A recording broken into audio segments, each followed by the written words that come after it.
Making a decision for God after making a choice about God is the proper order for a beautiful life. First, we stopped playing God, the director.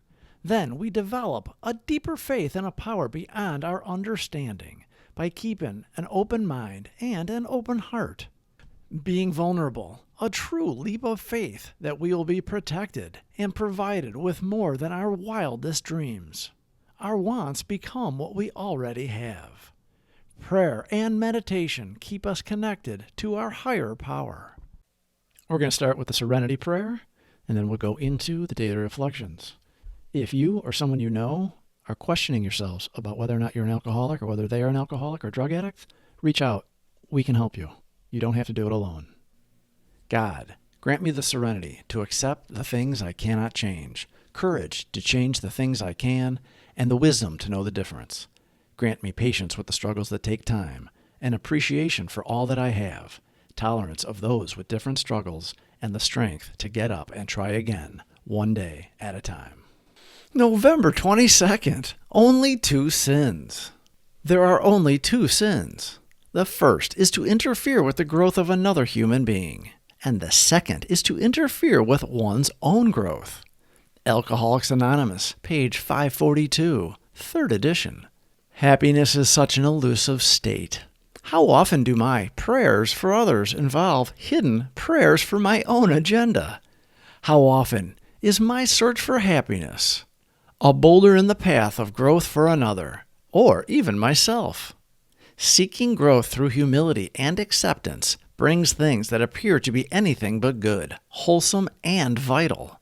Yet in looking back, I can see that pain, struggles, and setbacks have all contributed eventually to serenity through growth in the program. I ask my higher power to help me not cause another's lack of growth today, or my own. Happily, God is driving the bus today. He is the principal. We are His agent. His will is pure and right. Our will always choose us first. When we surrendered and admitted we are powerless, we started a new life based on a higher power and being helpful and considerate of others. A happy man is not likely to do harm to another human being. Harm is done by sick people, as we were sick, and doing dreadful harm to ourselves and to our loved ones. Good philosophy is based on love. There is only one law, the law of love. The program has miraculous power to find God of our understanding that we can rely on in all times to take care of us. When our faith is strong, we know in our hearts and in our brains that we don't have to attempt to control and manipulate others to get what we think we need.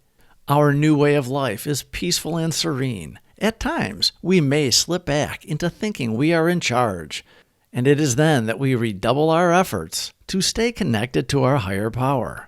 We don't regret the past, nor wish to shut the door on it, because we had to go through all those experiences to get to the better place we are today. We cleaned up the wreckage of our past under the umbrella of God's grace, and it makes us now shining examples of what can be for others too, if they want what we have and are willing to follow a few simple suggestions. We stay sober and happy by passing on the gift that was freely given to us. We follow the instruction manual as laid out in the text, Alcoholics Anonymous. The step process shines a light on how we were our own worst enemies, and it was us that got in the way of God's powerful light. We got out of our own way, and we open our arms and the rooms of AA to all those in need of a rebirth.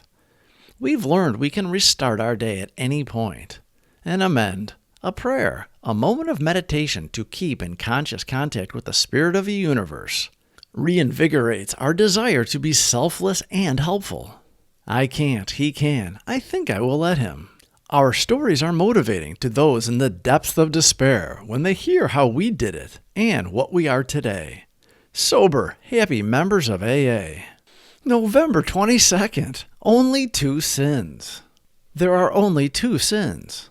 The first is to interfere with the growth of another human being, and the second is to interfere with one's own growth. Alcoholics Anonymous, page 542, 3rd edition. Happiness is such an elusive state. How often do my prayers for others involve hidden prayers for my own agenda? How often is my search for happiness a boulder in the path of growth for another, or even myself? Seeking growth through humility and acceptance brings things that appear to be anything but good, wholesome, and vital. Yet in looking back, I can see that pain, struggles, and setbacks have all contributed eventually to serenity through growth in the program. I ask my higher power to help me not cause another's lack of growth today, or my own. Please subscribe for more videos. Thank you for watching.